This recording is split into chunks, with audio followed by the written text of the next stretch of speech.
Guys, happy Wednesday. It's Mel. I wrote earlier this week that Mondays with Mel took a break. I had a very busy and very exhausting weekend, and so I just had to take the day and clear my mind and reset myself and regain my energy.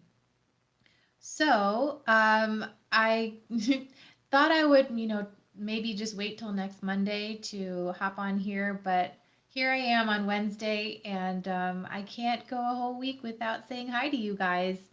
So I hope everyone has had a great week so far. I'll tell you what I did this weekend. I participated in a 2-day virtual event.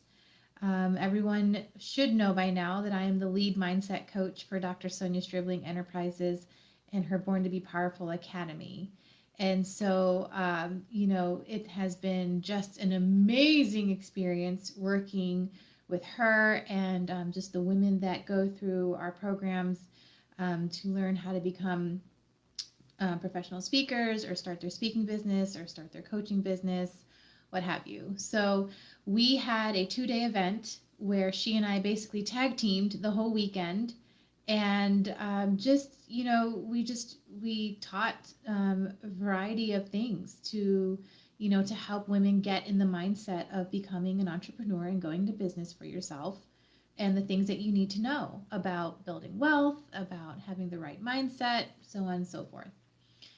And after this weekend, when all of it was said and done, I really just sat back and thought about, like, wow, like, this is my life now. And the week prior to the event, I wanted to make sure that I had the right content, and so I was working, to make sure I had the right presentations and things like that. But what I really want to talk about today is patience. Patience with your process. So it's been about 3 years for me now, since I struck out on my own, if you will, and started the journey of becoming a single mom, and also really having the desire to come off of my regular job and go into coaching full time. And I remember, still working at, I was working at a nonprofit for the last, for the first 2 years, 2.5 maybe, and really just making sure that, I mean, I had to do what I had to do. I had 2 kids that I take care of. I had rent to pay, I had, food I had to put on the table and everything like that. So I had to do what I had to do, and that meant that I still had to work, a regular job while I was still dreaming of going into coaching full time. And um, I had to learn how to really develop patience for my process and really stay positive. And all of the challenges that I faced, all of the difficult days, the dark moments, the moments where I was worried that things weren't working out, the decisions that I made, were they really the best decisions? I made some decisions that weren't the greatest, and I'm still kind of paying for it. But in all of that, it's been a growth and a learning process for me, and it's been really about learning how to trust myself. And part of trusting yourself is looking at how do you handle yourself when you make a decision that doesn't necessarily work out the way you want it to. How do you carry yourself through those dark moments, through those periods where things are not looking great and you're losing hope?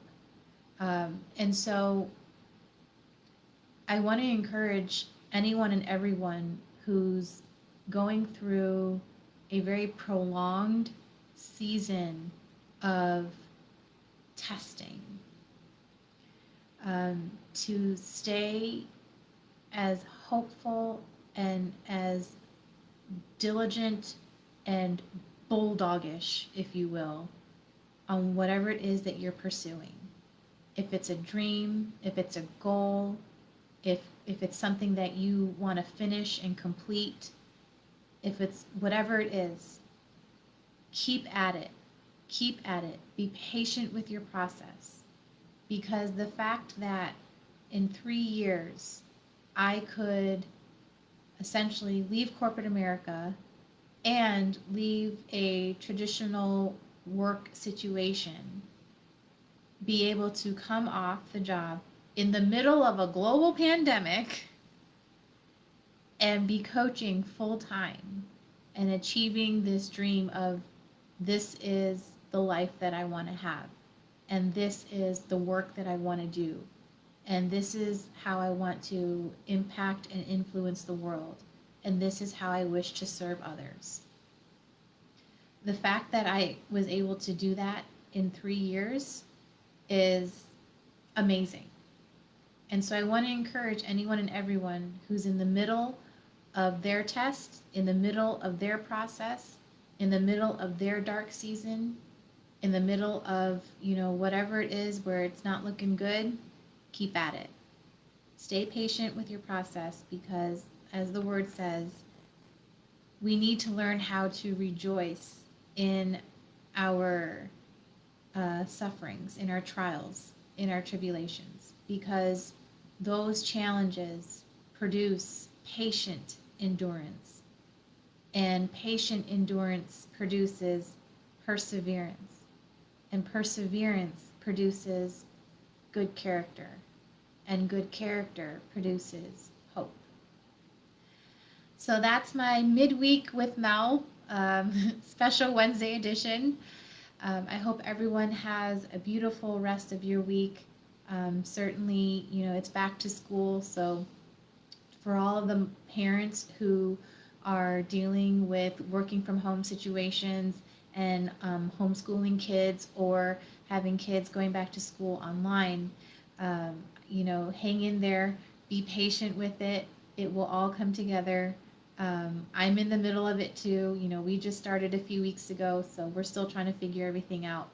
But you can do it. And just remember that in anything and everything that you go through that's really tough, if you stick with it, you will end up with hope.